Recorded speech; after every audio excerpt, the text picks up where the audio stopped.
Hi. ఏం చేస్తుంటారు అందరూ? అందరూ ఫోటోగ్రఫీనా? మీరు కూడా? ఓకే. అందరి దగ్గర ఆధార్ కార్డు ఉందా? ఓకే.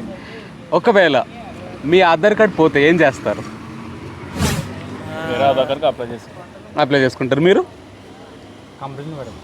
కంప్లైంట్ పెడతారా? మిస్ అయిందని మీరు నేను డైరెక్ట్ ఈ సేవకి వెళ్ళి ఆన్లైన్లో అప్లై చేసుకుని ఓటీపీ చెప్పి నువ్వు ఐడెంటిటీ కార్డు తీసుకుంటాను. అంటే కొత్త ఆధార్ కార్డుని డౌన్లోడ్ చేసుకుని తెచ్చుకుంటారు, అంతే కదా? అసలు నిజానికి ఏం చేయాలంటే ఇందులో కంప్లైంట్ పెడతాను ఎవరు చెప్పారు? మీరా? గుడ్. ఆధార్ కార్డు కనుక ఒకవేళ మిస్ అయితే మనం డౌన్లోడ్ ఎలాగా చేసుకోవచ్చు, కానీ పోయిన ఆధార్ కార్డు పోయిందని కంప్లైంట్ చేయాలి. కంప్లైంట్ ఎక్కడ చేస్తారు? ఆధార్ సెంటర్లో, సచివాలయం, మీ సేవ. పాతదైతే ఈ సేవా సెంటర్ ఉండేది, ఇప్పుడు లేటెస్ట్గా బ్యాంక్లో చేస్తాం కంప్లైంట్. బ్యాంక్ వెళ్ళి కంప్లైంట్ చేస్తారు. కోసం కూడా బ్యాంక్ వెళ్ళి కంప్లైంట్ చేస్తాం. ఒకవేళ ఇక్కడి నుంచి కనుక మీ ఆధార్ కార్డు పోతే కనుక మీరు 1947 డైల్ చేయండి. 1947 అంటే మన ఇండిపెండెన్స్ వచ్చిన సంవత్సరం నెంబరే మన Aadhaar card customer care number కూడా. దానికి మీరు డైల్ చేస్తే కనుక మీరు వారు యాక్షన్ తీసుకుంటారు అనమాట. మీ ఆధార్ కార్డ్ని ఇమీడియట్గా బ్లాక్ చేయడం, వేరే మిస్ జరగకుండా చేస్తారు. నిజానికి ఆధార్ కార్డ్ పోవడం వల్ల రిస్క్ ఉందా లేదా? చాలా రిస్క్ ఉందా? 100%. ఏం రిస్క్ ఉంది? నేనైతే 2 టైమ్స్ ఫేస్ చేశాను. నా దాని మీద టికెట్స్ బుక్ అవ్వడం ఒకటి, నెక్స్ట్ వచ్చేసి మళ్ళీ నా దాని మీద ప్రూఫ్ సిమ్స్ తీసుకోవడం, నెక్స్ట్ సెకండరీ సిమ్స్ తీసుకోవడం, ఫోన్ నెంబర్లు తీసుకోవడం. అచ్చా, మీ ఆధార్ కార్డు మీద తీసుకోవడం జరిగింది. మీకేం ఇవ్వడం జరిగిందా? మీకు జరగలేదా? ఇప్పుడు అంతా ఆధార్ కార్డు మీద కదా నడుస్తుంది, ఏదైనా సరే ఆధార్ కార్డు లేకపోతే ఏం లేదు. సో ఆధార్ కార్డ్ని బేస్ చేసుకుని మీ మనీ ఎవరైనా విత్డ్రా చేయగలరా?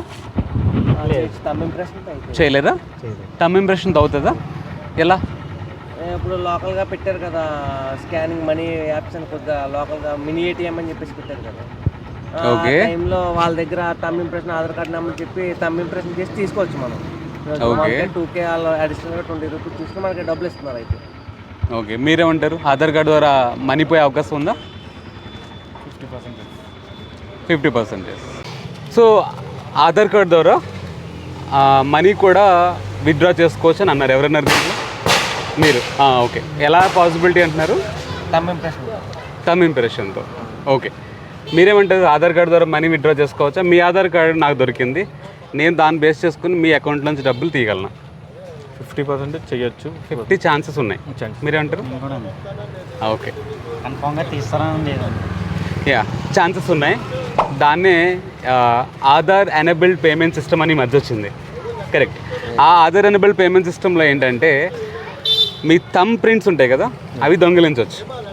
దాన్ని బేస్ చేసుకొని ఇప్పుడు బ్యాంక్స్కి వెళ్తే ఏంటంటే ఆధార్ కార్డ్ తీసుకువెళ్ళండి, థంబ్ వేయండి, మీకు మనీ ఇచ్చేస్తున్నారు.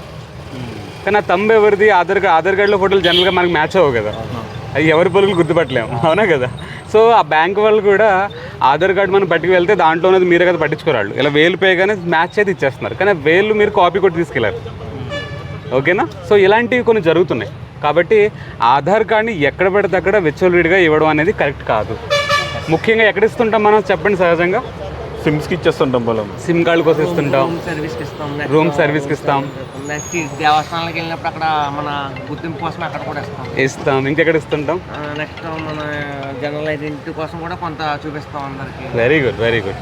సో ఎక్కడ ఏ పర్పస్తో మనం జిరాక్స్ కాపీ ఇచ్చినా కింద రాయండి, నేను ఈ పర్పస్తో ఇస్తున్నాను, సిమ్ కార్డ్ కోసం ఇస్తున్నాను, డేట్ అండ్ టైం సైన్ చేసి ఇవ్వండి.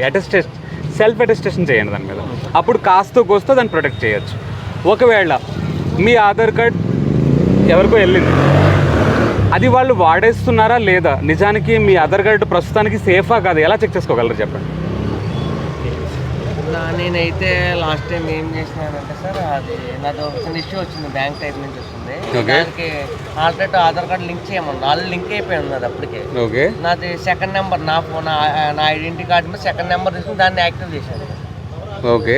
దాన్ని డిసమాంటిల్ చేసుకుంటే మీరు థంబ్ ఇంప్రెషన్ మీరు ఒకసారి చేసి దాన్ని కట్ చేసుకోండి మీరు, అప్పుడు మొత్తం మీ ఫ్రీక్వెన్సీ మీద వచ్చేది మొత్తం నెక్స్ట్ ఆల్టర్నేటివ్. ఓకే. ఫోన్ నెంబర్కి మీ థంబ్ ఇంప్రెషన్ పెట్టుకుంటే మొత్తం ఇప్పుడు దాకా మనం చేయలేదండి, అది ప్రాసెస్ చేయలేదు. థంబ్ ఇంప్రెషన్ ఎక్కడ ఇవ్వలేదు, కేవైసీ ఇవ్వలేదు ఎక్కడ ఇవ్వలేదు. అక్కడ పెట్టుకున్నాక అప్పుడు మొత్తం హోల్డ్ అయ్యి నాకు వచ్చింది. రైట్.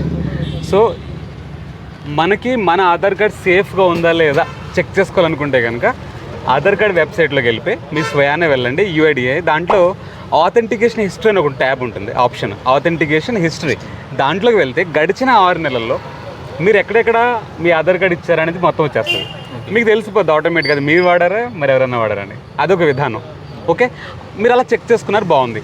ఆ చెక్ చేసుకున్న తర్వాత మీకు తెలిసింది ఏంటంటే నిన్నటి రోజున లేదా మొన్నటి రోజున మీ ఆధార్ కార్డ్ ఎవరో వాడినారని తెలిసింది. అప్పటికప్పుడు మీరు ఏం చేయాలి?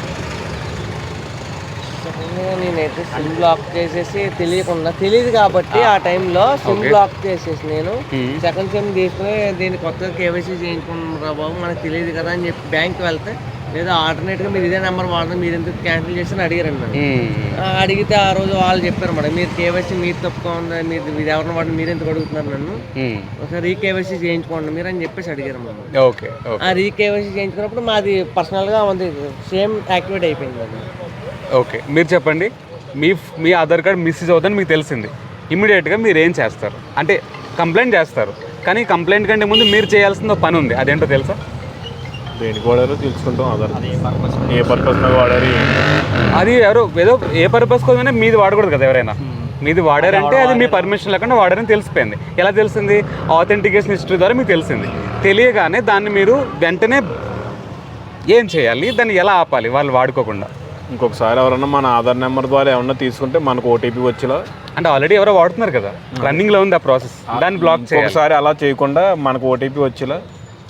ఓకే, అలా చేసి దాన్ని ఇమీడియట్గా మీరు ఏం చేయొచ్చు అంటే లాక్ చేయొచ్చు. ఆధార్ కార్డ్ని లాక్ చేయొచ్చు. ఎట్లా అంటే అదే వెబ్సైట్లో లాగిన్ అవ్వండి, లాక్ యువర్ ఆధార్ బయోమెట్రిక్స్ అని ఒక ఆప్షన్ ఉంటుంది. దాంట్లోకి వెళ్ళి మీ ఆధార్ నెంబర్ ఇస్తే ఓటీపీ వస్తుంది. చేస్తే ఇమీడియట్గా మీ ఆధార్ కార్డ్ ఎవరు పడినా అది లాక్ అయిపోతుంది. ఓకే, మీరు కావాలనుకున్నప్పుడు మీరు దాన్ని అన్లాక్ చేసుకోవచ్చు. ఫర్ సపోజ్ మీరు ఎక్కడికైనా వెళ్ళారు, దాన్ని మీరు అన్లాక్ చేయాలనుకుంటే అప్పటికప్పుడే అన్లాక్ కూడా చేసుకోవచ్చు. అక్కడి నుంచి అన్లాక్ చేసుకుని మళ్ళీ మీ పని అయిన తర్వాత మళ్ళీ లాక్ చేసుకోవచ్చు. ఓకే, అర్థమైందా? ఇంకో మాట,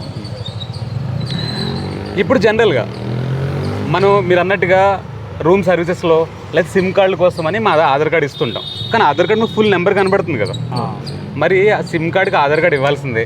ఇంట్లో వాలంటీర్లో ఆధార్ కార్డు పట్టుకెళ్ళిపోతుంటారు, ఎవరు పడితే వాళ్ళు ఆధార్ కార్డు అడుగుతుంటారు కదా. వాళ్ళకి ఆధార్ కార్డు ఇవ్వకుండా మనం ఉండలేము ఈ రోజుల్లో. అయినా ఆధార్ ఇస్తూ ఆధార్ కార్డుని కాపాడుకోవాలంటే ఏం చేయాలి? మీరు చెప్పినట్టు ఆధార్ లాక్ చేసుకోవడం.